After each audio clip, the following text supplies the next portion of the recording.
All right.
How's everyone feeling? Everyone feeling good? Okay, I'm so excited to meet everyone and the children. So cute, mashallah. Okay, so I will introduce the speakers so everyone knows their background and can familiarize themselves with these two amazing speakers for today. Our first panelist is Ustazah Nurani Abdullah. So she studied in Cairo for 6 years at Ma'had Fatayat in World and Australia. Then she pursued counseling psychology in Singapore from Monash University and graduated with a Master of Counseling. She's a mental health practitioner and a religious counselor in the prison also. She lectures at Burgos Postgraduate Diploma in Islamic Counseling and she's a mother of 3 boys. MashaAllah. Ustazah, silakan Ustazah. Okay. Our next panelist, she was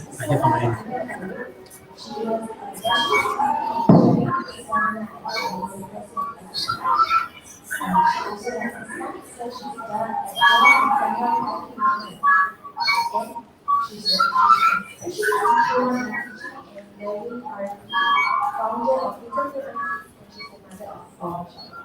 Okay, Ustazah, silakan. How are you? Ustazah, mashallah. So our topic for today, as everyone knows, is stay-at-home moms contributing less. Who disagrees? Who agrees? Okay, so we will find out together, inshallah. Okay. Alright. For today, inshallah, we have a child management service slide at the back. Okay, so if you want, there's like coloring and the youths are ready to like play with their children. Okay, if you want lah. Okay, so it's in safe hands, inshallah. And also, if you have any questions, you can go to slido, slido.com/ladiestalk. Okay, slido.com/ladiestalk. So if you have any questions, you can just drop it there. Alright? Okay, so let's start with the good stuff, inshallah.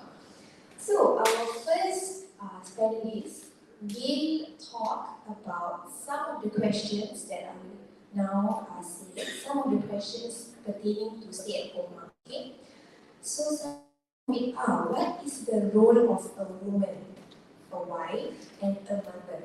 Okay, are wives and mothers with no need to help the husband financially without actually work Islam. Okay, what are the struggles and challenges of being a stay-at-home mother? How can a stay-at-home mother cope mentally and emotionally? Were there stay-at-home mothers from amongst the female companions of the Prophet Sallallahu Alaihi Wasallam? And how can we actually consume this trend? Okay, so that's from Ustazah Nurani. The left mic pun tak ada. Left mic. Dia boleh. Okay, so that now we are ready to start, inshallah.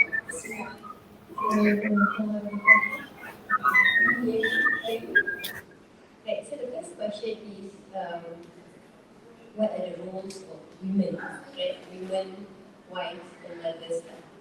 So before we talk about women, gender norms that we have in the community, perhaps what we can do is talk about us being the servants of Allah first. Okay, because first and foremost, we came to this earth. Before we came to this earth, we agreed to be servants first. Okay, and once we were born into this earth, then we were assigned gender bodies. Okay.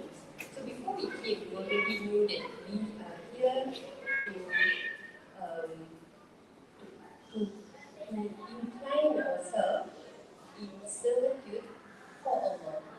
What are we supposed to do? We are supposed to provide or support this earth, especially with our threat as the caretakers of this earth, by promoting peace and harmony.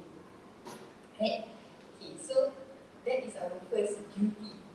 What do we do? How do we do that? So for each and every Muslim human being, okay, your first duty or our first duty is hifz. That is to have this, to protect, to guard our nafs. That means we don't kill ourselves, right? We don't allow ourselves to fall to the extent that, we only neglect ourselves or abuse ourselves or abandon ourselves to the extent that we have nothing else to live for. Right? So the first thing is to hifz, meaning taking care of your well-being, your physical and psychological well-being, taking care of your emotions, right? So that you can regulate yourself, you're strong enough, you're healthy enough to carry out the next thing that you're supposed to do, which is hifz. So hifz means you are protecting and guarding your relationship with Allah.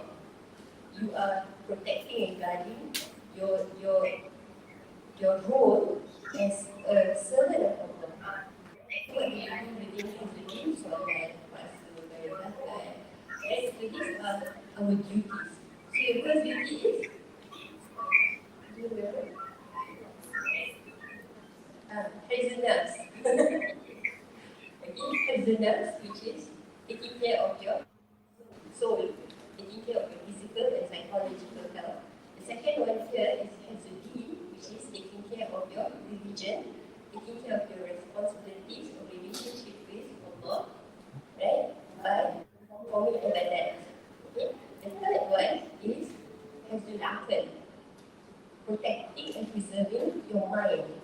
Right? So within hifz, it means you cannot consume things that like alcohol or drugs, things that will confuse you. So what do? So we don't confuse ourselves. So what do instead?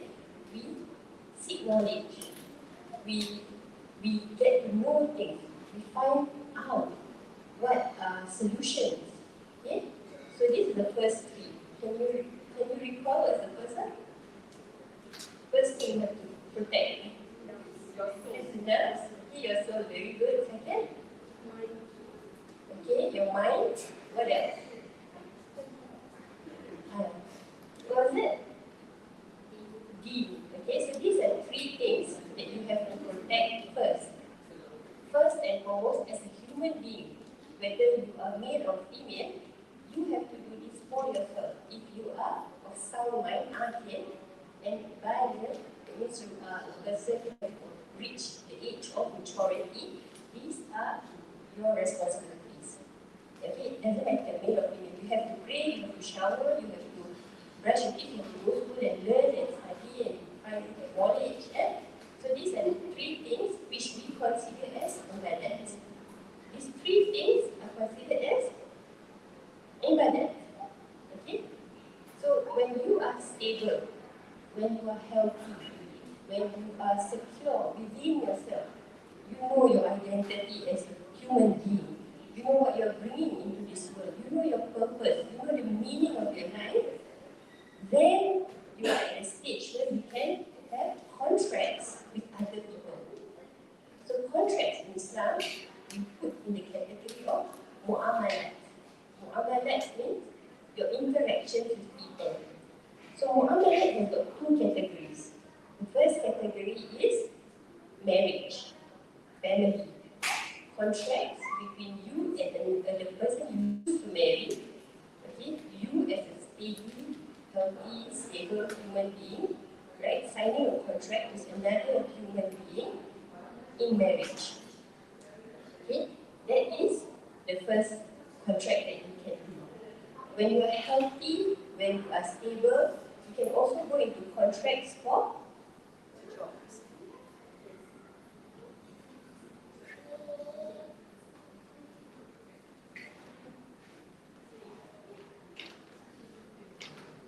So you can sign contracts for employment. You can sign business contracts. You can buy things and sell things. So these are the two things that we consider as mu'amalat.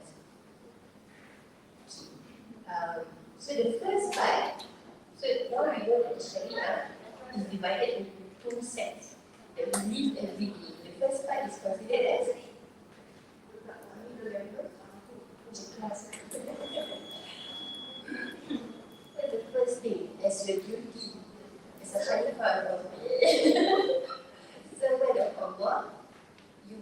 And there are three things within this thing called ibadat. So anything you do to study. So you all are here now today. This is ibadat. Nobody can stop you from coming to class. This is your ibadat to Allah. And this is wajib for you to study, to find information, to read newspaper, to go and find out which are the social service agencies, they can help you keep a healthy mind, keep a healthy soul. That's your duty to find out. Okay, so within ibadat, which is your duty to Allah, you have to preserve your soul, your physical, mental self, preserve your mind, the health of your mind, so you don't get confused, you don't get depressed.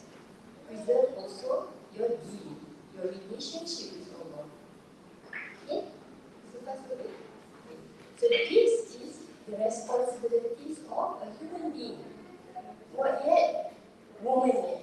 Okay? Specifically as a woman or a man, this is the duties of every akil balik. Okay?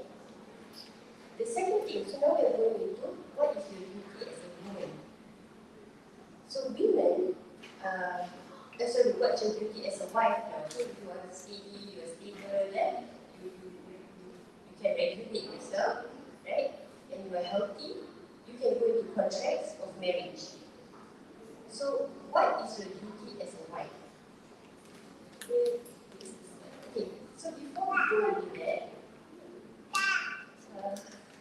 we go into that, there's the slide about the core values of the Sharia. So every decision you make, so who you decide to marry, what jobs you take, whether you stay in a job or not, how you regulate, how you make decisions in your life, it has to come back to the values of the Sharia. What is that? It has to be adil. Whatever contract you go into, it has to be fair. So whether it's a marriage contract, a marriage relationship, or a work contract, or a business relationship, it has to have fairness in the whole thing. It has to have, so there's adil, there's hikmah, it has to be wise. The way you deal with people, the way you accept, the way people deal with you, in the whole interaction that you have, it has to be in a wise manner. Next, it has to have compassion. Your businesses cannot harm people. Your relationship in marriage cannot harm people. You cannot harm your spouse, you cannot harm your child, you cannot force them to do things which are too much for them. You have to be fair, you have to be compassionate, you have to have wisdom in the things, in the way you regulate yourself, regulate your family, regulate your job. And next is, it has to have a good meaning to it. It has to have benefits for everybody. It has to benefit you as well. Okay, it has to benefit people and you as well, everybody. So it's a lot of thinking which requires the first three things that you have to be healthy, you have to take care of yourself, take care of your mind, take care of your relationship with Allah. So you see the connection here? Okay. So now when we talk about a woman as a wife, you must know that this is your prerogative, right? This is your priority. Okay? So gender norms differs from country to country. So if I tell you that in Yemen, you say women cannot leave the house, cannot work. But in Singapore, we have to work because we have parents, we have responsibilities, we have adik-adik, right? The job that we earn, the money that we earn through our job, pays for our adik-adik education, pays for kasih mak duit, mak bapak kita, memang expect you to give. So this is the norm, social norm here. And Islam does not cancel out adat. So in Yemen, you see you cannot work because the husband has to pay for everything. But in Singapore, you cannot expect that. Because obviously the exchange rate is different, the standard of living is different, and you cannot expect him to maintain your parents or your adik-adik, right? So what is the role of a woman? The role of a woman is to support the man, just like the role of the man is to support the woman. So if we were to put aside social norms, the roles where we support each other for what? What do you think? Why do we support each other?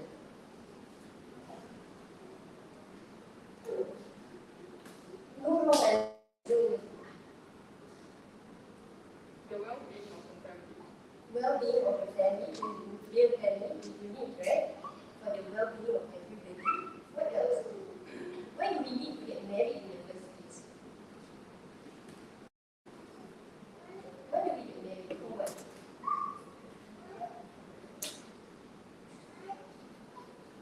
You're afraid to answer.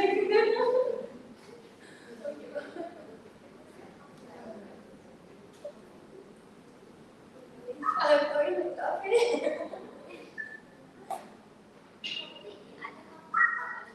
Oh, okay. To complete the other half of it. Okay. Yeah, I didn't think of it. Okay, because my age is different, so I have different priorities, I guess. Okay, so I guess that's right. So to support your spirituality, because at a certain age, so before 40, right, according to your Ghazali, before 40, human beings are not your full self yet. We all are still considered shabab, youth up till the age of 40. So our spirituality is not fully formed, which is why we need another person to complete our deed. Once you're above 40, you are expected to be, if you're healthy, if you didn't go through any traumas and things like that, most probably your soul will be ready, fully equipped, the whole self. So after 40, maybe a woman might want to get married for companionship. Right? Maybe no longer financial need or emotional need anymore, but just social need. Just because we are humans and we need friendship. Okay? So like I said, there are other many reasons why we get married. And your role is dependent on your reason. So you decide what the role will be, you and your partner, because for each and every couple, it's going to be different. So in the time of Rasulullah, what happened is the Sahaba teach the children. Like today in Yemen, the women look after the children, the men go to the market, the men clean the house. The woman choice only jaga budak memang. So in Singapore, if you tell your husband, I only want to create children within the house because you go market, he is going to go like that. Right? So again, it helps the role in the family depends on your needs. Right? And you all have to musyawarah, or you have to discuss, you have to come to an agreement. So coming back to what is the Islamic role of the woman is actually create peace and harmony in the home. What is marriage for? Marriage is for three things: sakinah, mawaddah, warahmah. We get married so that we can come home in peace. Sakinah comes from the word sukun or sakana. Sakana means home. We get married to go home. Because outside work, serving our fathers, mothers, and the adik is exhausting. Serving the community is exhausting. We want to come home and rest our soul. So that is sakina, where you can come home and rest. Sukun means sukun macam sukun tak ada bunyi kan? Macam itu. So that is from what it means to have sakina. Mawaddah is a kind of love that is of friendship.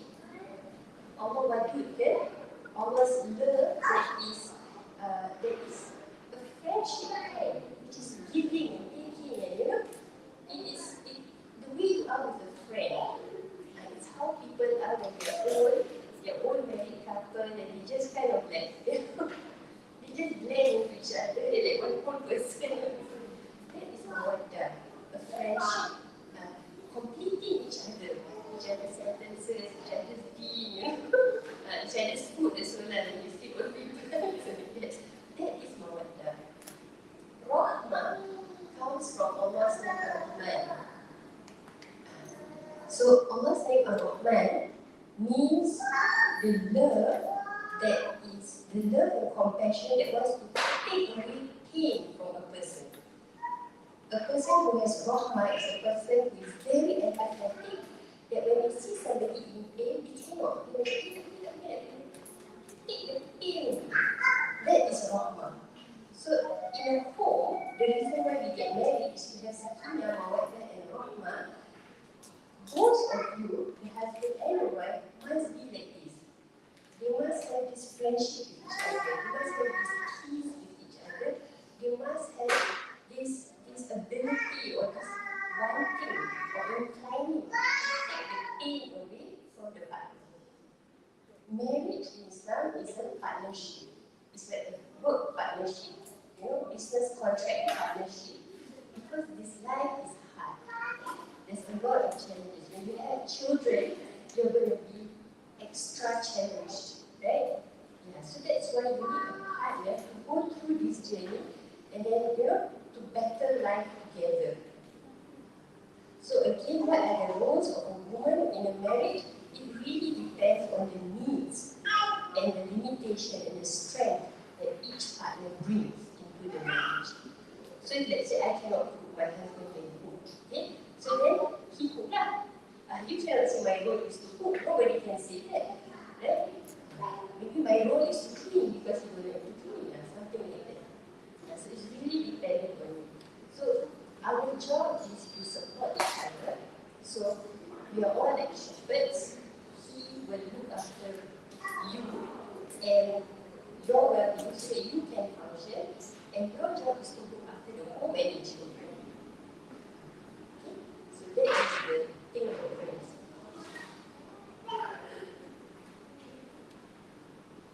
What's the next question?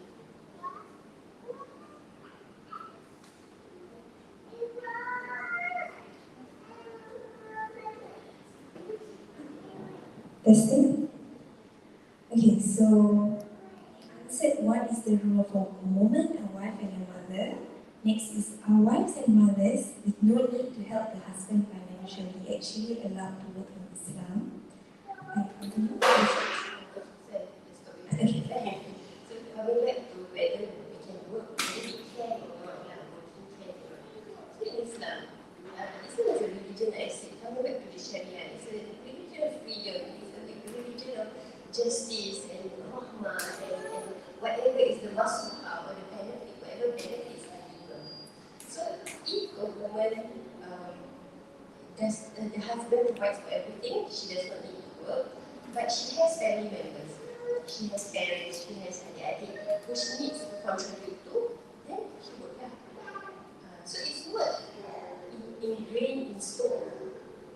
So it's not up to the individual.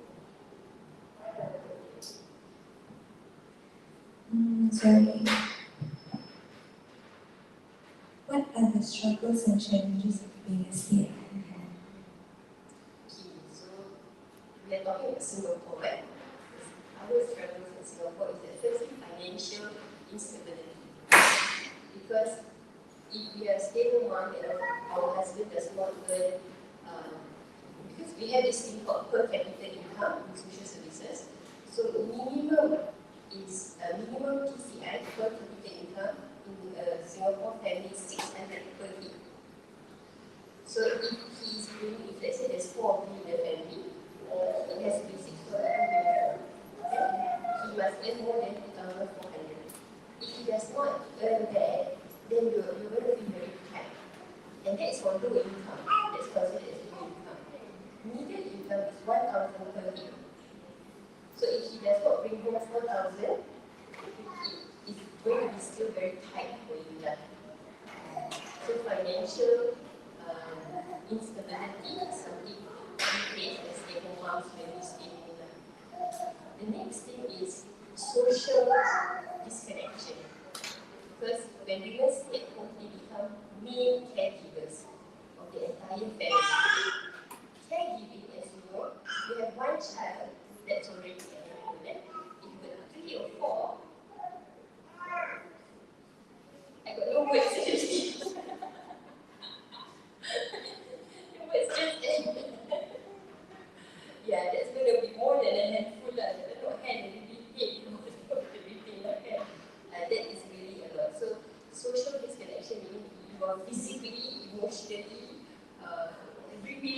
socially you are very, overwhelmed. So there's a lot of struggle there. What else? So financial, social, psychosocial, spiritual, economy. So it will affect your spirituality. Because when you cannot get enough sleep, you don't get enough nutrition, because you don't eat enough, or you don't get rest enough, and then you tend to get depressed. So your mood will be affected, and when your mood is affected, your spirituality is naturally affected. So this is what we are challenged as a statement now. Of course, it's very fulfilling. So not to say that it's just for bad, but it is fulfilling. But of course, if you feel tired, if you feel irritated, you must acknowledge that this is normal. Okay, and try to get support. So getting support outside. You are able to take breaks from your children. So caregivers need to take breaks for self-care. Yeah? And self-care comes back to nafs. Okay? So hifz nafs, hifz of your health is your priority as a human being. If you find that you are challenged in this field, you must find ways out of that. You must find ways to resolve this. And so you need to find a way to resolve it. If it's a burden by what I'm saying, just let me know later. We find a way. It's okay, we are all together. This is the point. So, based on what you shared on the struggles and challenges of being a stay-at-home mother, how can then we stay-at-home mom? I'm not a stay-at-home mother, so how can the stay-at-home mothers cope emotionally and mentally? Because women generally are more emotional in that sense. So, yeah, how can we cope? Okay. So, getting support from your parents, from your siblings, taking time out. So that is the first thing. Getting enough sleep, getting enough rest, which I know is impossible when you have a 3-month. Making sure to do nothing. Of course, the husband needs to help. Husbands need to take half the role. So, like I said before, in ideal countries, where you live in Muslim countries, the husband goes to the market, the husband buys the food, the wife only jaga baby. Everything else is that. That's ideal. Okay, but we are of course not in an ideal situation, but at least the husband needs to help. If the husband cannot help, then we need extra hands, mothers, sisters, And if that is also not possible, then our next thing that we can do is form a social support group. So in the past, about 10 or 20 years ago, we had this thing called Have you heard of a long time ago. Maybe somebody can revive that so that you get social support, you can share, you can have the children rest, you can learn, so that can help because coming together helps with social disconnection. When you don't meet each other, when you're isolated, you get very depressed.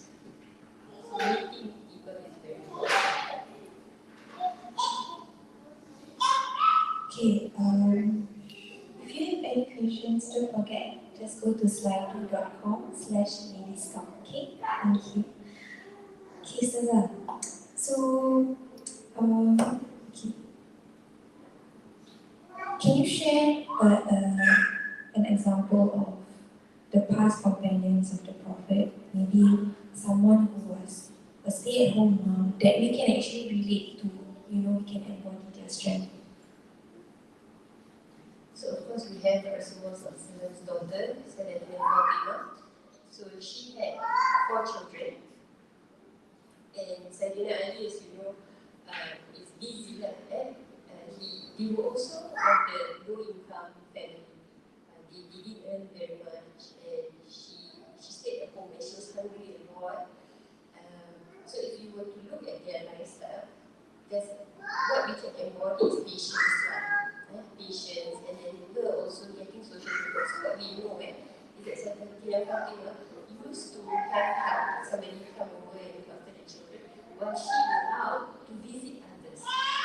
So she would actually do home visits, visit the sick, visit her friends, right? She does that.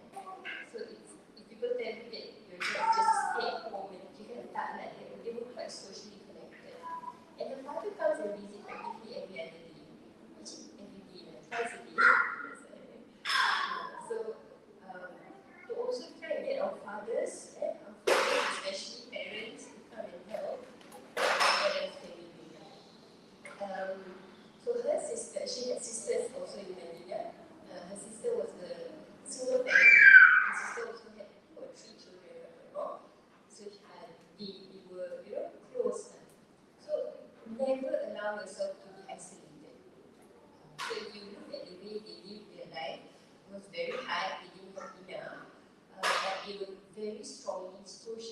connected, which helps to increase their spirituality. When you are socially connected, it also connects and strengthens your heart. Because we have, so I'm going to psychologist here, so our heart is an emotional, spiritual battery. Okay? When we are alone at home, the battery does not get recharged. When we are in this kind of gatherings, everybody's heart beating releases electromagnetic currents, which rejuvenates or recharges the person in front of you. So that's among the things that helps with social connection, is that when we are in front of each other, what happens is our brain releases something called oxytocin. Oxytocin is a happy chemical. So if you look at their life, even though they didn't have enough to eat, they were exhausted and tired, but they were happy because they were able to achieve things. They had little successes. Okay, so we have happy hormones called oxytocin, which is when we meet people. We have endorphins when we have successes, small successes. Endorphins and then dopamine. When you do something, endorphins is actually exercise. Dopamine when you gain and achieve something, and then you have serotonin, which is from good food. So eating well is also important.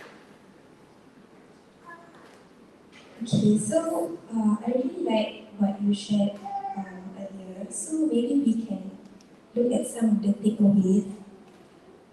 First thing, as a stay-at-home mom, we should try to always protect our mind, ourselves, and our religion.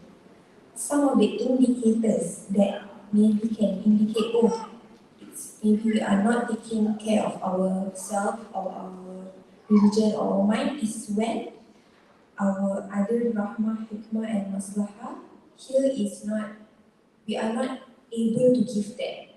So for example, we are not able to be so compassionate. We are a compassionate person, but suddenly our compassionate level is very limited. Suddenly we are not being just to our children, or we are being more aggressive in our words, maybe, right? Or we are not being very wise in our decisions. That can be some of the indicators, Ustazah, that we need to actually take a break, pause, reflect what's going on. Maybe I'm not giving myself enough time. Maybe I'm not resting enough. Maybe I'm not sleeping enough. My sleeping pattern is very bad, right?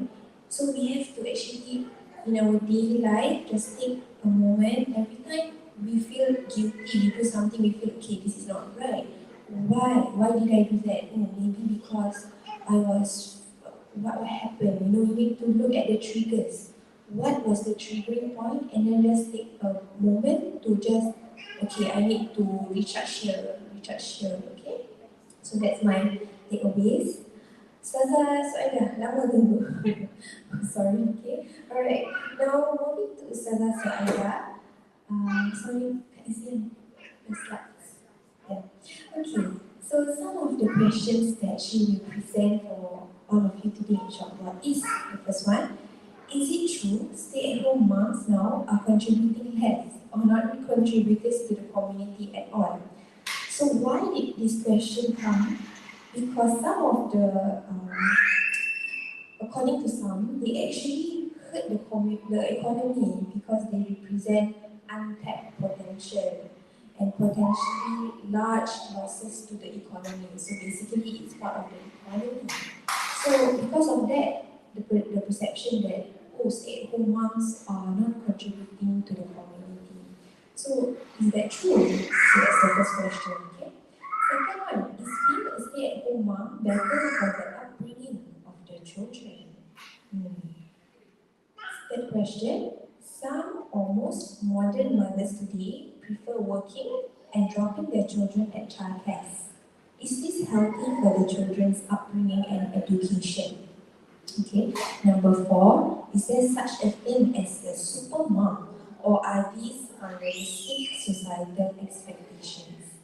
And last one, what are the rewards of a stay-at-home mother in Islam?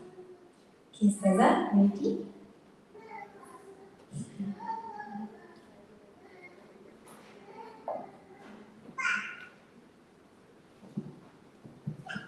Bismillahirrahmanirrahim. Alhamdulillahirrabbilalamin. Allahumma salli wa sallim ala sayyidina Muhammadin nabiyil ummi wa ala alihi wa sahbihi wa sallam tasliman kathira. نوينا تعلم وتعليم تدبر وتذكير نفع الانتفاع والفائدة والاستفادة والحث على التمسك بكتاب الله وسنة رسوله صلى الله عليه وسلم وعلى الهدى ودلالة على الخير ابتغاء مرضات الله وقربه وثوابه سبحانه وتعالى مع النصب وعافيته في الدارين. اللهم افتح علينا في الدنيا وانشرنا من خزائن رحمتك يا ارحم الراحمين. اللهم افتح بنا وعلمنا التأويل واجعلنا من عبادك الصالحين. اللهم انا نسألك علما يقين والبشرى والصافي هنيا غنيا وهاب وصلى الله عليه وسلم وعلى اله وصحبه وسلم الحمد لله رب العالمين. MashaAllah. Thank you everyone for coming and making time on a Saturday afternoon. Okay, before we share, inshallah, let us renew our intention of coming here.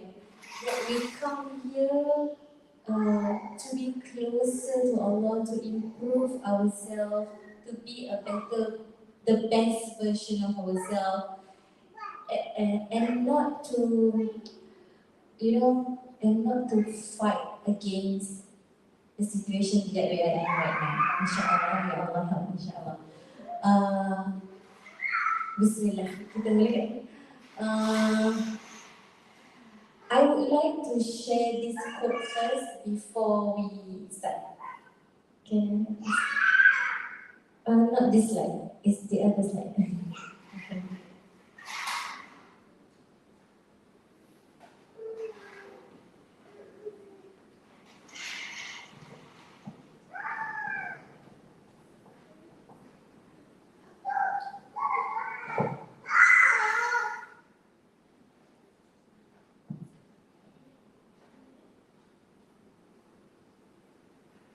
Okay, before that, can I just have a show of hand? Who stay-at-home mother? Raise your hand. Full-time stay-at-home mother. Okay, so the rest are working mothers. Hands up, say working mothers. Work.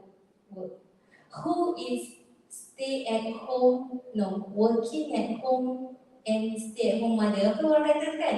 Dia stay-at-home but dia still work from home. Siapa dia macam, as in not work from home, as in you are stay-at-home mom, but you also have like a business.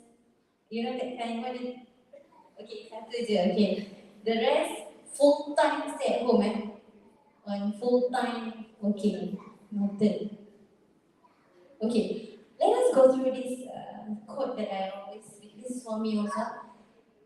We cannot become the best Khalifa until we are a good mother.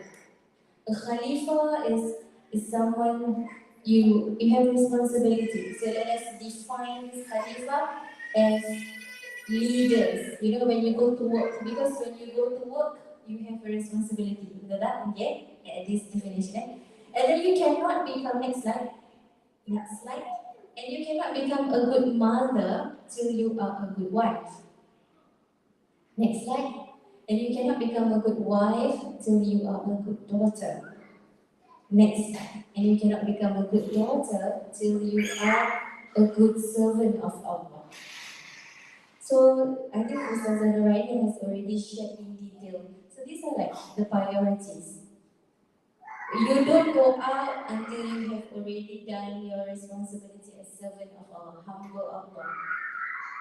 Okay, that means we are a servant of Allah, humble, and then we are a daughter or daughter-in-law, then you are husband and your wife, and then you are a mother, then you can go out. And then basically then you have a work to do before you go out. Okay, priorities Okay, bismillah. Next slide. So before we talk about home and outside home, this is a question, right? staying at home, or should we go out, or should, okay? Let us talk about self-worth. I think Mr. Zahra has already shared, mashallah. It took me quite a while to understand self-worth, because self-worth is not something that you can learn from the book. Kan? Something that you can learn dekat Google, something that you can learn by just attending syarahan, talks or workshop. Tak. You need to deep inside ourselves. What is your self-worth? So it doesn't matter you single ke, you dah kahwin ke. This self-worth, saya rasa kita nak kena hold on tight lah. You know? So what is it? Masya Allah, Bismillah. SHR. Okay? Kita ni self-worth kena selamat hari raya macam tu. Something like that. So for you to remember senang kan? Something that will make you happy. So the first one, the first S is called setia, loyalty. Later I'll explain. And then the next one, H is happiness, and R is reliance. All these three has connected with relationship with Allah Subhanahu wa Ta'ala. Allah created this dunya to break us, and no man can stay loyal. So who should we be loyal to? Loyal to Allah Subhanahu wa Ta'ala. We want to be happy, do not rely on the happiness someone to make us happy. Happiness can be given by Allah Subhanahu wa Ta'ala. You want to rely on something, don't rely on human. Human are part of dunya and they will break you. So rely on Allah Subhanahu wa Ta'ala. So when we have this mindset, even kadang-kadang oh ni tak good. When we have this mindset, our expectation will shift to something higher, you know, from Allah Subhanahu wa Ta'ala. So this is something also I remind myself, you're our self-worth. Okay, next slide. So, how are we going to do it? Kadang cakap senang kan, okay, nak kena stay loyal, happy sebenar, adalah dengan pray on time. Dia senang cakap lah saya rasa kan. But by having support, maksudnya dia, kalau kita have good support, insyaAllah they will help us. This support will help us to pray on time. This is proof from Allah Subhanahu wa Ta'ala. Next slide, Allah says in Surah Al-Muttaqin, قَدْ أَفْلَحَ الْمُؤْمِنُونَ الَّذِينَ هُمْ فِي صَلَاتِهِمْ خَاشِعُونَ. Successful indeed are the believers. The first thing Allah cakap, nak percaya, you have to have khusyuk in your prayer. Okay? When we talk about khusyuk, our teacher was sharing, khusyuk means it is the talking to Allah in our prayer.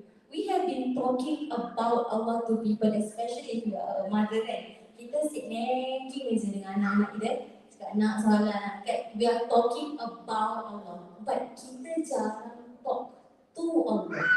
Bila kita talk to Allah ni dalam every solat kita. So this is because sometimes solat dia dah jadi rutin kan, dia dah jadi okay, dah. Okay. So it can be as simple as the last sujud kita cakap tadi solat zuhur. Oh ya Allah, after this I have an event. After this I have, just that talking to Allah dalam solat. And that is a small part of khusyuk. Okay? Apart from the bigger insyaAllah. Okay, next. Next slide. So now we're going to talk about home dengan outside home pula. Bila kita cakap pasal home, next slide, kita ada certain role yang kita nak kena jaga lah. Okay. Ustazah Noella has shared our role with the husband, our role with the children. Okay. Next slide. Okay. MashaAllah, I'm also reminding for myself,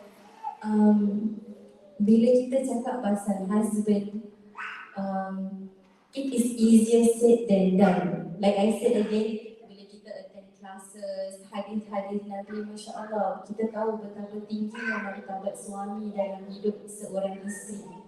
Kan? Tapi kita kena ingat juga suami kita bukan Nabi Muhammad dan kita pun bukan Sayyidina Khadijah. Jadi kita macam langit dengan bumi. That's where kita nak kena learn to support each other, betul tak? Kita nak kena learn to talk about it, discuss about it, kan? Sebab we are different, betul tak? But I just want to share a story yang saya baru belajar semalam. It is very, very important in our life, kan? Tak kisahlah. If we are a wife, just like how kita inginkan redha Allah, kita inginkan redha ibu bapa, kita pun perlu inginkan redha suami. It is stated in a hadith, qala Rasulullah sallallahu alaihi wasallam, ayyuma imra'ah matat wa zawjuha anha radin anha dakhalat jannah. Any woman who dies while her husband is pleased with her, she enters Jannah. So this somehow summarize, it doesn't matter macam you nak keluar kerja ke, tak nak kerja ke, nak masak apa ke, nak kemas apa ke, as long as the husband is happy and it is within Syariah, bismillah, buatlah. Okay? But I know it's not easy. Again, back to reality is not easy. So, there's a story. Okay? Rasulullah SAW always visits Sayyidina Fatimah al-Zahra, his youngest daughter. So one time when he visited her, Sayyidina Fatimah nangis. Rasulullah kata, kenapa nangis? Oh, baru gaduh dengan Haidar. Sayyidina Ali punya nickname Sayyidina Fatimah dengan Haidar. Baru gaduh dengan Haidar, baru gaduh dengan husband. Macam gini lah, dia tak cakap gaduh lah. Dia cakap, saya buat Ali, I break Ali's heart gitu lah. Until Ali don't want to talk to me. Masya Allah.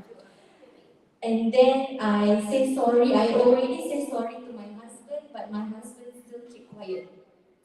So this macam shows macam okay. Suami belum lembut lah hati. And then Rasulullah shared, then Rasulullah continues. He said, Fatimah, you must try your best to get Ali's redha lah. Because if you die before getting your husband's redha, I will not solatkan you punya jenazah. Macam to that extent.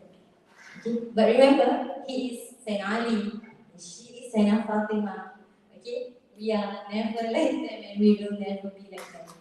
Okay? So this is an example macam it is important. So that's, but when we come back to reality, kita kena tengok diri kita kat mana, suami kita kat mana, dan janganlah terus cakap, just jangan one-sided lah, you have to pelan-pelan be the best version of you, and he also needs to be the best version of himself. Okay? Okay, next. So if people, I always have this macam, so what's the responsibility of a woman, or wife? Susah kan? Macam Ustazah Nuraini kata, lain negeri, lain macam like she said, different, what you want kan, is according to the what your role is according to what you want as a wife. Betul tak? Ada perempuan memang suka duduk rumah tak kerja. Macam mak-mak kita, makcik-makcik kita kan duduk rumah, boleh kita tahan dengan bapak 20-30 tahun macam tak kerja, Tapi sebab we are living in this modern society, we need to work. And we want to work. Betul tak? Kalau tak kat pingsan kat rumah 24 jam dengan budak-budak. So when people ask me like, what is our role actually as a wife? We ask our teachers. She said this, LOS. The first one is to listen to the husband as long as it is within Sharia. The Second one is to obey the husband as long as it is within syariah. Yang maksudnya tak menyusahkan. So these two things is easier said than done. Maksudnya bukan senang kita nak buat kopi lah. Zaman saya bukan senang kita nak buat air untuk suami, betul tak? Tapi kalau mak-mak kita serve suami kita macam Masya Allah, spread on the makanan on the table kan. So this is where intention comes in. Macam if you rasa, if you tak pernah serve water to the husband, as simple as that, serve water je tau. Try to do that. So when you do that, not to please him, but to please Allah Subhanahu Wa Taala. So if he drink, alhamdulillah. If he don't drink, do not get hurt. Kadang perempuan dia malas nak serve husband sebab dia cerewet kadang, gitu kan. So this is something macam, okay, kalau dia minum kopi, minum lah. Kalau dia tak minum, tak apa. Because that is the pahala ibadah yang kita dapat. That's why, Masya Allah. And the last one is to syukur. Syukur dengan apa yang ada. But this is from the story of Isra Mi'raj, kan? Isra Mi'raj, Rasulullah nampak ramai women in the hellfire. And people ask why. This is the two reasons. Number one, women love to talk about people. Kita kan gossiper, kita suka gossip, cakap pasal orang kan. Perempuan suka itu. Number two, we do not feel syukur. We complain a lot about the husband and ungrateful to the husband. So this is something I am learning also, but something to remind ourselves the least, responsibility as a wife. Sometimes kan kita dah too overwhelmed dengan anak-anak, nanti husband dah jadi nombor 3, nombor 4 macam husband nombor 1. This thing, you can talk to the husband. Macam you can discuss. Dia tak boleh lah macam, oh, I nak you. Tak payah jaga budak nak nangis. Tak boleh lah. Memang saling. Kata dia cakap asal adil, cakap rahmah kan. The house is a place for us to go home. So you can talk about it. But don't talk when you are angry. Tak sampai lah maksud dia nanti kan. So bila tengah dua-dua tengah marah tu, okay, stop. Go out, makan, then discuss about what you should do. Okay, next one. Now, women and her children. Next one. When we talk about children, this is something as a mother, Allah, semoga Allah bantu kita jadi ibu. Two things that we need to take care of: our hands and our tongue. Hadith next, Rasul sallallahu alaihi wasallam, al-muslimu man salima an-nas min lisanihi wa yadihi, wal mu'minu man aminahu an-nas ala dima'ihim wa amwalihim. The Muslim is the one from whose tongue and hand the people are safe. So, and the believer is the one from whom the people's lives and wealth are the same. Basically, apa Ustazah Nuraini dah cakap, dah detail dah Ustazah Nuraini dah beritahu dah. So, saya just beritahu sometimes when kita jadi ibu kan, our tongue kena jaga. Yalah, kadang kalau dah penat sangat, ada je benda-benda yang kita nak keluarkan dari mulut kan. Stop, don't say anything. Hatta tangan kita. Kan, tangan kita ni lah memang kita tukarkan pampers, mandikan. Tapi kadang-kadang bila kena marah, walhamdulillah, semoga Allah jaga tangan kita daripada nak melakukan yang bukan-bukan dekat anak kita. Okay, next. So how are we going to do this? Our teacher gives us a very simple wirid to help us to take care of our tongue and our hand. The wirid is selalu kita baca. Okay. You do not gossip, do not talk bad, and do not curse our children. So the wirid will be, next slide. Ya Latif, to be recited on a daily basis 129 times. But if you can do that, we can do it on every salah 36 times. Ya Latif, Ya Latif, Ya Latif. Lepas zikir Fatimah, Ya Latif, Ya Latif, Ya Latif, Ya Latif, 36 kali. InsyaAllah. Yeah, so kalau tak boleh 36 kali, if you can do 10 times ke masa, at least after solat ada dalam tu dengan niat-niat semoga Allah bantu melembutkan kita. Okay, next one. Now sekarang outside home. Ni pun baru je belajar semalam punya kelas. This is what our teacher said yesterday when we talk about women going outside. She quote this hadith. She said, "Women is the aurat."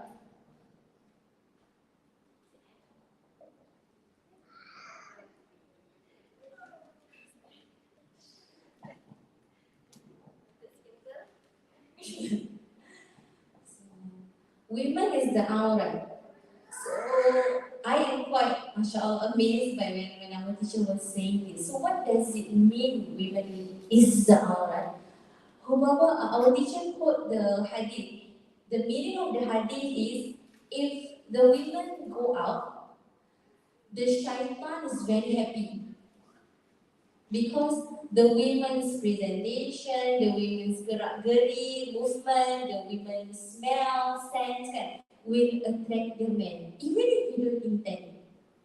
But just us being going out there, it makes the shaitan happy. Okay, so then our teacher shared, so what should we do when we need to go out? Because kita tidak melarang lah, kan? But we need to take care of ourselves spiritually. Okay, so this is the things that our teacher shared. So when we're going out, right?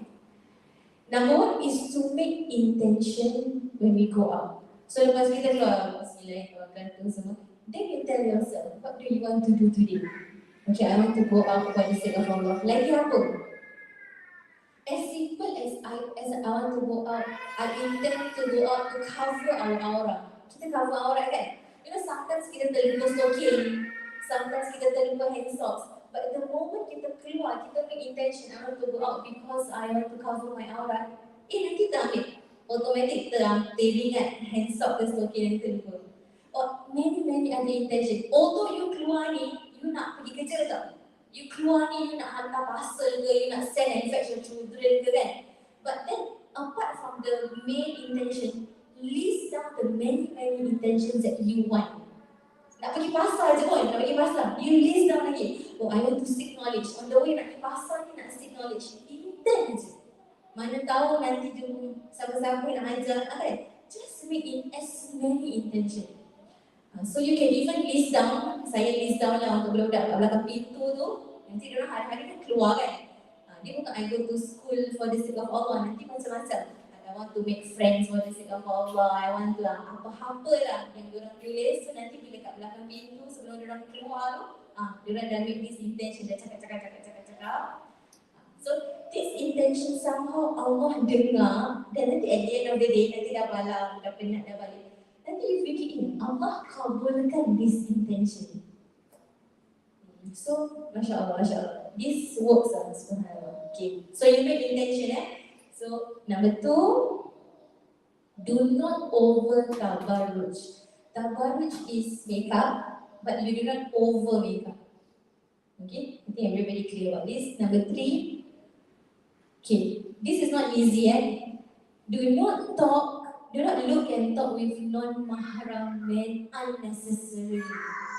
I understand, kita sometimes memang pun kena cakap dengan lelaki sebab kerja kan. But as long as it is work, then dia necessary lah. Kalau bukan unnecessary, tak payah. Okay, next. This is very important when Baba share this. When you go out, do not feel arrogant. Jangan rasa sombong. Oh, aku keluar, aku ada finance bigger than my husband. Gaji besar dari husband. Oh, I have apa-apa lah. You know, when you go out, you always go out in state of humility. When we talk about taqwa, have taqwa dengan Allah, kita kena have taqwa dengan Allah in the house, outside house, in the tariq, on the way nak berjalan tu, dalam kereta, setiap dalam lift kan. So always remind ourselves, to never feel arrogant dekat mana-mana. Always in a state of humbleness, humility. And the last one, do not feel envy. Sebab kita nak keluar, kita akan nak ada rasa cemburu lah, kan? Okay, this is what the difference between jealousy and envy. It is important to jealousy is positive. Kan dalam Islam kita boleh cemburu dengan tak apa. Kita boleh cemburu tak apa. Dua benda kan, ilmu dengan wealth. Betul tak? That's a good jealousy. So kalau kita nampak orang ni belajar kan, atau wealth kan, kita work hard so that we can, that one is permissible. Envy, jealousy becomes negative, it is called envy. When we will have bad intentions of somebody. So bila kita keluar, kan kita bekerja kan, nanti sometimes kat kerja ada work politik lah. So all this jauhkan. So this is something that, guideline for us to, okay, every time kita go out, make sure benda ni semua tak ada. InsyaAllah. Okay, next. So, this is a doa that Rasulullah SAW shared to Sayyidina Fatimah. The story behind this surah, this doa, Sayyidina Fatimah nak 5 kambing lah, something like that. Cerita panjang, just make it short. Kira basically Sayyidina Fatimah tak duit. So nak minta Nabi, can you have can we just make doa to Allah that can give me 5 ekor kambing, because basically like that, okay? But then Rasulullah, instead of make doa and give her 5 ekor kambing, Rasulullah taught her this doa. He said that this doa is better than the amount of the 5 kambing.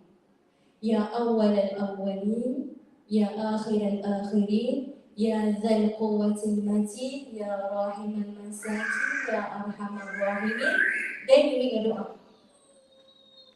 So every time kita nak make doa, macam something got to do with finance kan, financially kan, kita boleh use this as an introduction and then make your doa, insyaAllah. Okay, next slide.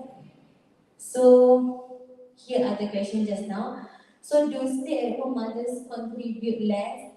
If you ask me, the answer will be no. Boleh? Is it rakaman? Is it recorded? We don't contribute less. We contribute also because we raise children, and home is like university, betul tak? Kan? Even though we don't contribute financially, we contribute, humanly. Kan? Masya Allah. But I understand, coming from the modern dunia punya perspektif, economically, perhaps bukan sekarang, the long term, dia bukan short term. Okay? I may be wrong now, but Masya Allah, this is just a humble opinion. Second question, is being stay-at-home mother better for the upbringing children? If you ask me, it is very important to be at our children's growth when they are young. Okay, because in Islamic parenting, from 0 to 7 years old, we give them love.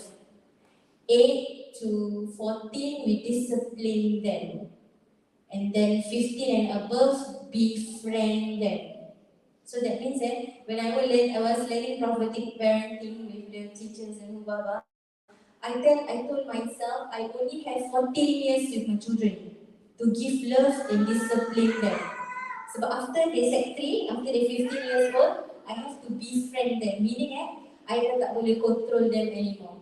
So if you want to discipline them during primary school, to discipline lah. Nanti sampai Sec 1, Sec 2, Sec 3 dah tak boleh dah. Okay, insyaAllah. And then kids and childcare, what do you think? Yeah, I understand this. We have to understand this. We know that home is the teacher, and then parents are teachers. Even though you don't teach them, whatever we do, they also learn from us. Now, know that environment is also a teacher. So wherever we put them in, they will absorb everything.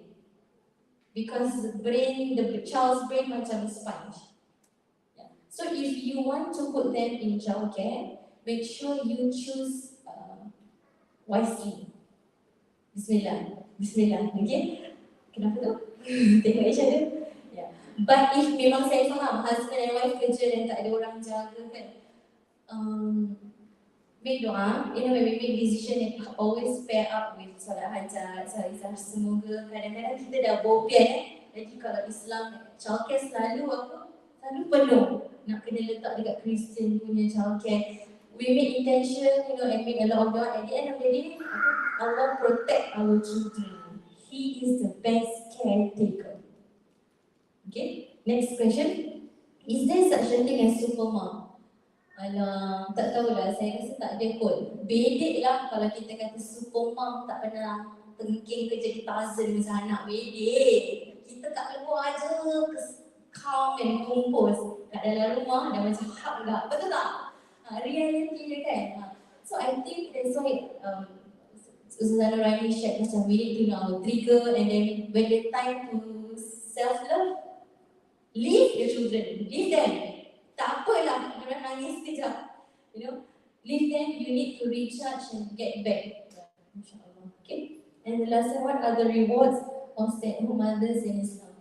I think this is what the teachers was sharing. Stay-at-home mother ni boleh dapat pangkat wali. Kerana apa? Kerana setiap amalan kita lakukan, tak ada orang nampak. Ada ke orang nampak kita kemas cookies, kita sepa kat bawah budak-budak? Tak ada. Dan kita buat ikhlas-ikhlas dia, hari-hari kita buat. So, insyaAllah setiap penat kita, setiap cuci kita, setiap yang kita ni, Allah nampak, Allah kira dan Allah terima dan beratkan mizan kita, insyaAllah. Wallahu ta'ala.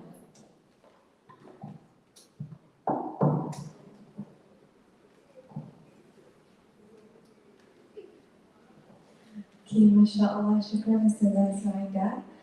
I did write some of the takeaways, okay, so I will share with you.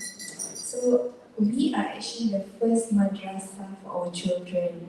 So, it's very important for us to be safe and stable for our children, kan? So, it's not about if we are working outside or we are staying at home, but rather, how are we preparing ourselves, our mind, to actually be very motivated, very excited about life so that our children can actually embody that as well. So that it's not, we have to just stay at home, do our chores and that's all. But always increase our mental strength, mental capabilities so then our children can follow our footsteps. Motivate, okay, remember we need to feed our mind and our brain juices. That's what I wrote down. Okay, renew our intentions every day, make intentions for our children as well. And any decision, make dua and salat sunnah 2 rakaat. Okay? Alright, we have some questions. So, insyaAllah, we will now open for Q&A. Alright, our first question is, can Ustazah provide the avenues that stay-at-home moms can upgrade and improve their skills that is close to home channel? Home channel, I think near the home. So is the question about how we can improve ourselves at home, is it? I think it's like for stay-at-home moms, how can we upgrade and improve their skills In the home. can be at home lah, I think for the children. So technical, I'm not sure whether this is technical skills or you're asking for other than that. Okay. But basically, if you ask me, like, I'm a psychologist, I think the first thing that you need to do is upgrade your spirituality or the spirit lah. Because otherwise, staying at home, because you see, you are the battery. You are the battery in the home. You are the one who bring the aura and the peace and make the home sakinah, mawaddah, warahmah. And if we use our 5 senses, what we see is that what children will grow up remembering what they see, what they smell, what they hear, what they feel. So if you're asking me what kind of skills that you can do at home to contribute to the home environment, the aura of homeliness and coming home, then I think it would be skills that has to do with baking. When you bake, when the mother bakes, children get involved with baking, the whole process, there's a lot of smell there. There's a lot of touching and there's a lot of feeling, then the sight and sound, so it activates the whole self. And this is a memory that you will ground in.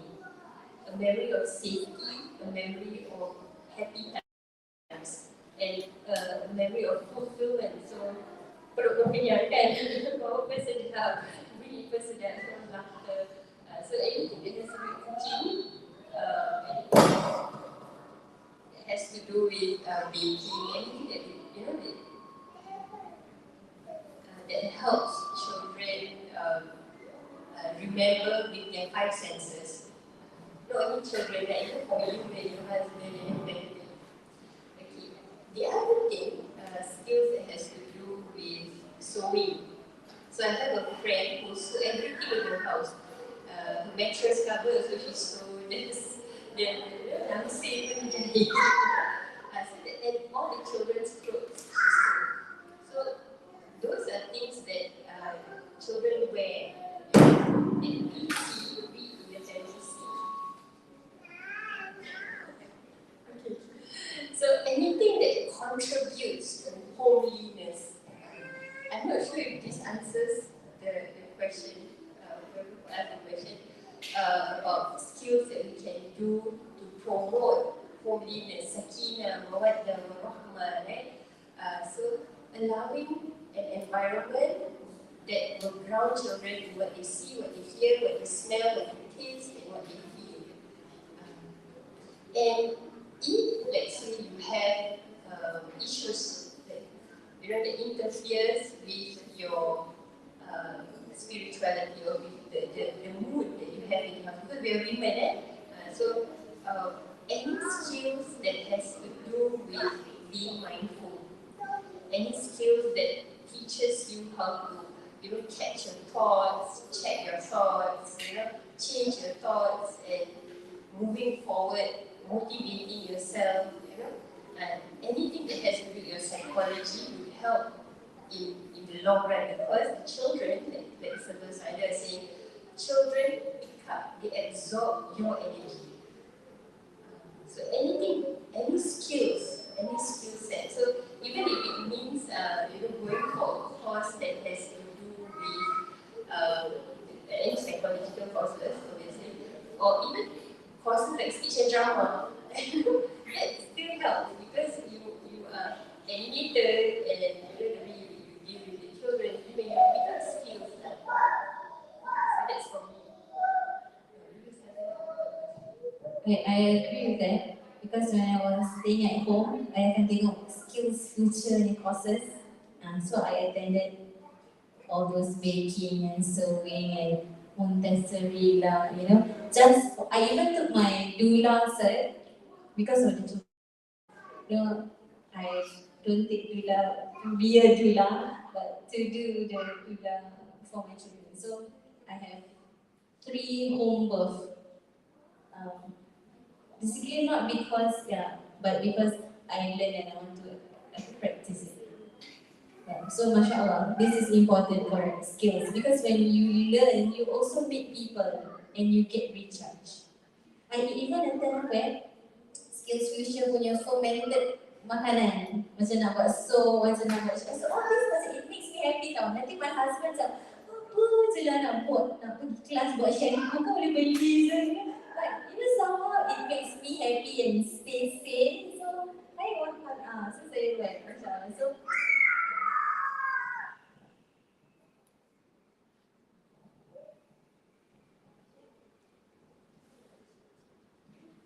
Okay, so second question, how do we keep our intentions clear on why we choose to be a stay-at-home mom?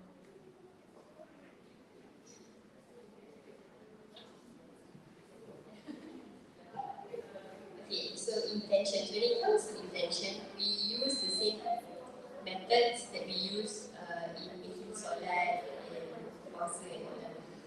always state that it's we all. So when you make intentions, then you're making intentions for your soul or your nafs. Okay?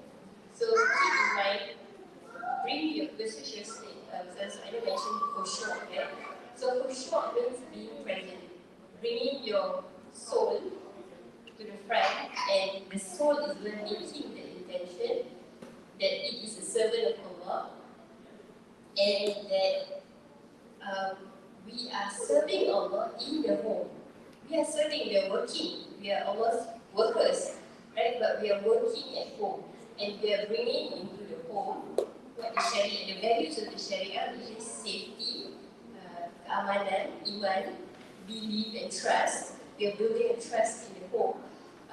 We are bringing mawaddah, love, and friendship, and we are bringing all this stuff into the home. So the reason why we are staying at home mothers is because the first 7 years is when the child really needs a home of love, of safety.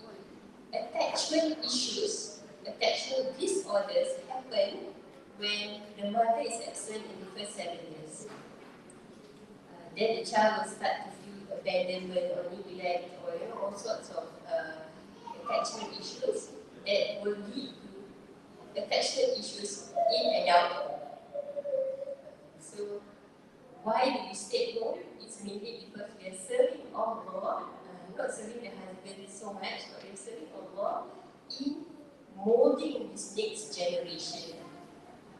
And when we serve our husband, it's of course macam sambil menyelam di muara ilan gitu, sambil just to relieve the pressure a bit. Because if you are a stay-at-home mom, and then you're also carrying a different hat as a wife, you have 2 roles in the house. If you tell yourself that I have so many roles to carry, you're going to get overwhelmed. So don't stress your soul, be fair to your soul, be loving to your soul, right? Think of the welfare of the soul, and your niat tu biarlah ringan pada soul.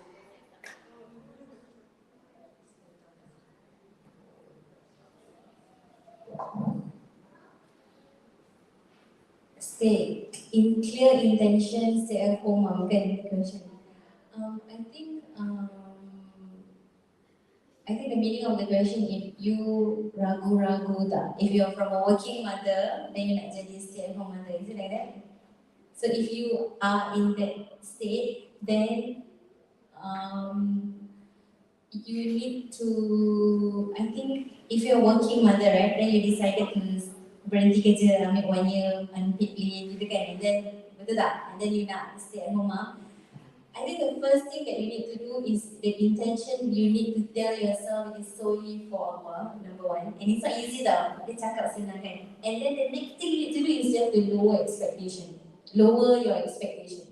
Because you cannot expect the husband to give you the happiness, you cannot expect the people around. So at the end of the day, you need to rely and expect on Allah. So letaklah kalau dulu kerja, wah lunch boleh makan sedap-sedap kan. Tapi know that you dah stay at home, kadang tak ada time nak makan Nanti makan pun kelam rambut, betul tak?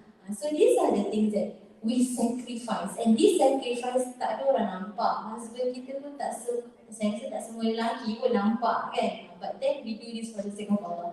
So what our teacher say, nanti pagi-pagi tu, sebab kita stay at home walaupun tak buat apa-apa kan. So lepas solat subuh terus make macam summary intention.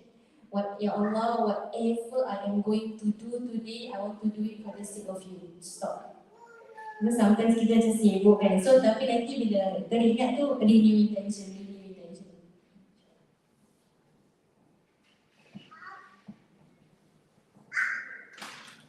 Okay, thank you so much. The third question is, I'm here to motivate myself.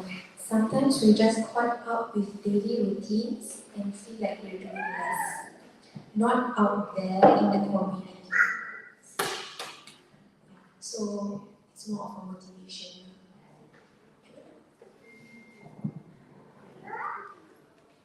Okay, so you're feeling as if staying at home is it's not as contributive as you are when you are outside, when you're working. Okay, how do you find this? So how do you motivate yourself when you're staying at home? Again, it comes back to, okay, if you do not notice that you have a soul, okay, so whenever I tell people, take care of your soul, or self-care, right? People imagine that it is going for massage, going to the parlour, exercising, hair, kan? But actually self-care is actually noticing that you have a soul, knowing who you are, what is your character, what is the values of the soul. And this requires you to look back at your childhood, to look back at your teenagehood, how you grew up, and what is the constant characteristic of your soul. Okay, so to self-motivate is firstly to find out who are you. Who is this nafs that we want to protect and preserve? What is the characteristic of this nafs? So we know from the Quran that Allah talks about the nafs. وَنَفْسٍ وَمَا سَوَّاهَا وَنَفْسٍ وَمَا سَوَّاهَا. And Allah swears upon the nafs. And the person who created or molded the nafs. So each and every one of us has a different characteristic. Our nafs is different. فَأَلْهَمَهَا فُجُورَهَا وَتَقْوَاهَا. Your nafs already has ilham. And your nafs already has taqwa. If you do not notice your nafs, you will not notice the ilham that is in your nafs and how your nafs serves Allah. Hear me, each and every one of us has a different purpose in this life. If we were to take our soul out of this life, bunuh diri, the world will miss out on the value that you bring into this world. The ilham that is inside you, the taqwa or the gist of you will be lost. So you need to find out what is it that Allah put inside of you. What is the purpose of you being in this life? Then you can self-motivate. Okay? So Allah said, قَدْ أَفْلَحَ مَنْ زَكَّاهَا. Berbahagialah, okay, or successful is the person who nurtures the nafs. Nurture. You need to know the characteristic of your nafs, who you are, baru you can nurture it, right? If you don't know you have the skill, how are you going to nurture that skill? How are you going to upgrade that skill? How are you going to motivate yourself to do better, right? وَقَدْ خَابَ مَنْ دَسَّاهَا. Dan hilanglah atau rugilah orang yang neglect the soul or just abandon the soul. If you do not bring your soul, you do not notice your soul, you are abandoning your soul, you are neglecting your soul. To self-motivate, you need to know what is it that you're motivating. Who is it? And you need to do a lot of self-talk. Your conversation from the mind, the way you talk to your soul, needs to be adil, needs to be with rahmah, needs to have wisdom with hikmah, and it needs to benefit the soul. Not only for this world, but also for the hereafter. So, self-motivation starts from recognizing who you are, who is your soul. So, I can add to that.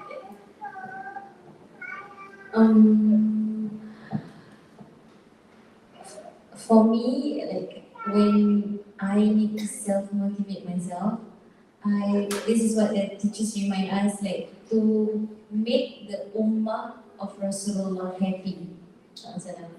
What does that mean? It means to serve the people. We are very heartbroken now, but we can't really sit in the room 3 months crying. So what we do to heal that, go out, and serve the people. Doing khidmat can be perhaps you attend classes, you attend class, but then doing khidmat can be as simple as okay, dah kerusi kan, okay angkat kerusi letak balik kan. It is you are serving the masjid by cleaning up the classroom. It can be that simple, and that small thing can make the heart happy. The khidmah, doing service to the people, and the highest people in the world is the highest people that is our parent lah, betul tak? So tak kisah, that's why serving ibu-ibu, ayah-ayah yang dah sakit kat rumah, it's not easy, betul tak? Dengan kerenah mereka. So I think it is something that even if kita tengah sedih kat rumah, tengah sibuk kat rumah, tengah kita just nak self-motivate sekejap, okay lah, lari sekejap, drive ke, cycle ke, belikan mak bubur kacang. As simple as that, somehow it can just motivate kita, betul tak? InsyaAllah. Can I just share my 2 cents? Okay, so for myself, I think some of the ways that we can try to not feel less is maybe when we are looking outside, looking at our social media, right? So then we compare that, oh, our friends are doing so much, our friends, our family members, relatives are doing so much, and then we start comparing with ourselves. So what we can do is try to actually just stop for a moment, try not to scroll through our social media for a while. So that is one. And then second step is maybe when you feel less, you want to do more, right? So try to do more in the sense that what you want to do. For example, you want to benefit your the ummah, right? So maybe in terms of religious care, your education, whatever skills or knowledge, the little knowledge that you have, a lot of people want to learn from you also. So maybe you can create like a small usra within your family members, small circle, share your experiences, or even if you feel like you want to go out, right, in the community, maybe you can do volunteer work, something that can make you feel, oh, I'm actually part of the community and not just a stay-at-home mom. Okay, because you are definitely, subhanAllah, very, very rewarded inside of home. Okay, actually we have a few more questions, but the time is beyond the. Is it okay if you continue? Is everyone okay? Okay, so we take maybe 2 more questions. There's a few more. Okay. The question is how to become a stay-at-home mom without stressing about finance.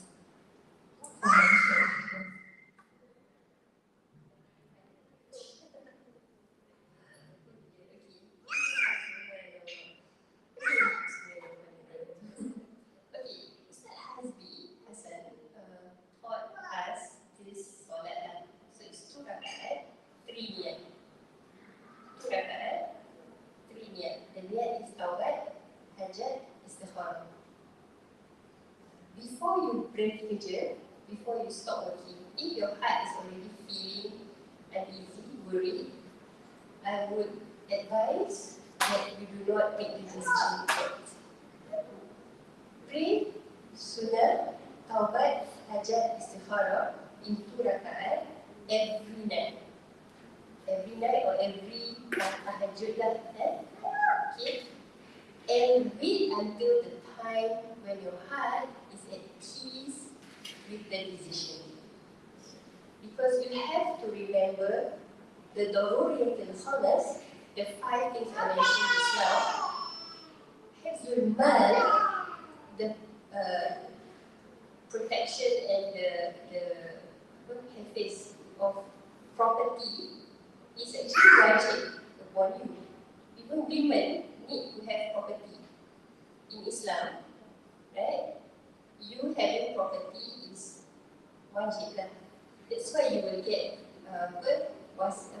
if somebody pass away, your parents pass away, you get a share of it, and you have to protect that. Because without money, if your bank is kosong and you are not working, you are putting yourself into darurat, and putting yourself into darurat is haram. So even if you are a woman, you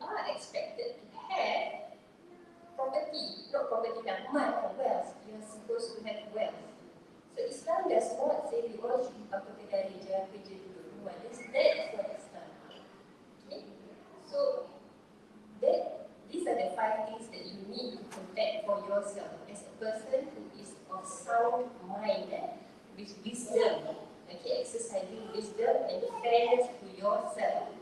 Okay, you have to protect first your soul, second your religion, third your mind, fourth your family, fifth your wealth. Okay, so if you're feeling uneasy, then the thing is don't do it first. So that is my recommendation.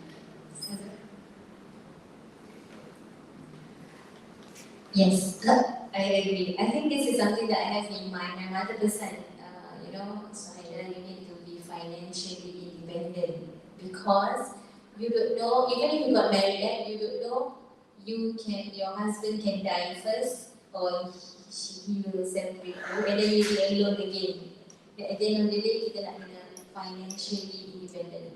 Look at how Sayyidah Khadijah, she married kan before she had other marriage before Nabi Muhammad, and she is independent, financially independent. So, like Ustazah Raya said, it is wajib, wajib. Yeah. But, this finance stability is something that is something that we need to tell ourselves. Rezeki memang Allah sudah letak, betul tak? Allah has written. But on our side, we need to put effort to tell ourselves that, insyaAllah with this finance, we can focus on the next thing in life.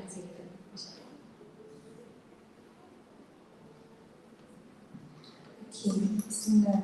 The next question is, to what extent is it practical to not interact with non-mahram men? Okay, so surprise, I teach in a prison and I teach men in a prison. So I don't know, 4, 6, 8, 10, I have 13 men in my class. I'm the only woman. And I teach them every day for 35 sessions. So to what extent, how do I answer that? But this is for kifayah, because my other asatizah colleagues do not have the qualification to do this. Unfortunately, we do not have enough asatizahs come to the prison to do this work that I am doing. So I am actually hired by a Christian organization. Yeah. And we do not have a lot of Muslim teachers. Most of the teachers are men and non-Muslims, and 75% of the class is our Malay Muslims. So, to what extent do we not interact with men? It depends on the circumstances lah. Kan? It depends on the needs of the community, on your capacity, on your capability. If you know you don't have the capacity to teach people or to interact with men, or you tak confident in the way whether you're attractive or not, okay? Then do that. Then draw boundaries. So even when we are in the prison, we are taught to talk a certain way, to act a certain way, to answer a certain way, to even laugh a certain way. So we don't tell the truth about ourselves. We don't, we teach the curriculum, we interact with them with respect and honor, we treat them with dignity and fairness, and we do what we can for the sake of the maslahah of the ummah. So, you look at your capacity again, and your capability. If you feel you're very attractive, and the way you talk is too attractive for them, actually I am very gentle and soft, and I don't know, but they all tak kekal. And I treat them as brothers. These are my brothers, really. And the bond that we have in prison, it's something that I really hope can help them. So I do use whatever I have within me, the capacity that I have, the capability that I have, to help them. And if you are in nursing, if you are doing teaching, you are doing counseling,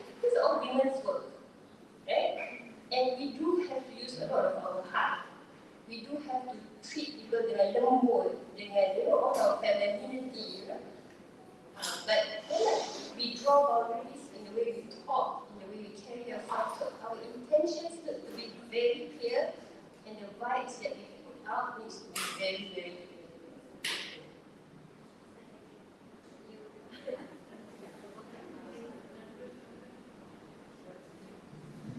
So there's 2 more questions, but then answer. Can we just do fast one? Okay, 1 question. What to do if I'm at the breaking point as a stay-at-home? Breaking point. Breaking point as in you know that you are going to go into depression or anxiety, please get help. Please, as quickly as possible, call up Club Heal if you can, depending on where you're coming from. Call Club Heal, call the bosses closest to you. Most consultants are trained with counseling skills, right? Get befrienders, reach out. If you are going, you know you are at breaking point, please get help because we don't want you to break in. Going into darurat is haram lah. So quickly get help. You can even go to your GP, go to doctor, go to poly, okay, and tell the doctors that you are at breaking point. They can also make referrals. So don't allow yourself to jatuh dalam darurat and lose it because I know so many women, good women, I'm talking about good women, people who pray, people who teach agama, okay, people who hafal Quran, recite the Quran every day, khatam Quran once a month, but they do fall to the point where they get chronic mental illness like schizophrenia or bipolar. Okay, because they're so resilient. Okay? So if you are at breaking point, please get help. My question. Let's say for those people who don't have the means to actually reach out for help like Club Heal, or maybe they're just very, very shy, or they are embarrassed maybe what can they do at home maybe, or with their family members, how can they reach out? What are the ways? Call me lah. Just call me, okay? Yeah, just put that in your Facebook, Instagram. And that will also, yeah. Just call me, I will talk to you, I will give you tips and tricks on how to overcome that. Okay, thank you so much everyone. We've come to the end of our event, inshallah. We thank Ustazah Nurani Abdul Wahab and Ustazah Suhaida Salim and everyone who has attended. Thank you so much. There are some food kat belakang too, so boleh ambil. And the cookies and some drinks jangan lupa. Maybe I will close the open by Ustazah.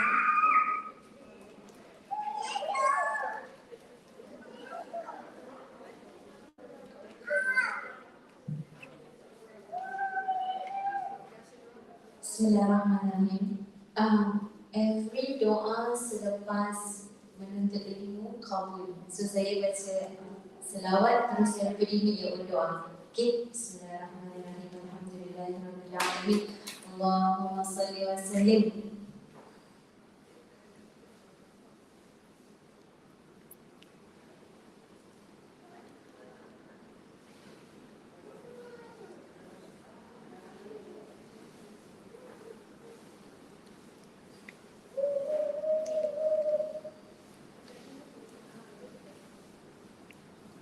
ربنا تقبل منا إنك أنت السميع العليم وتب علينا إنك أنت التواب الرحيم صلى الله على سيدنا محمد النبي الأمي وعلى آله وصحبه وسلم الحمد لله. Thank you everyone. Assalamualaikum warahmatullahi wabarakatuh. If anyone has any questions, can just go up front.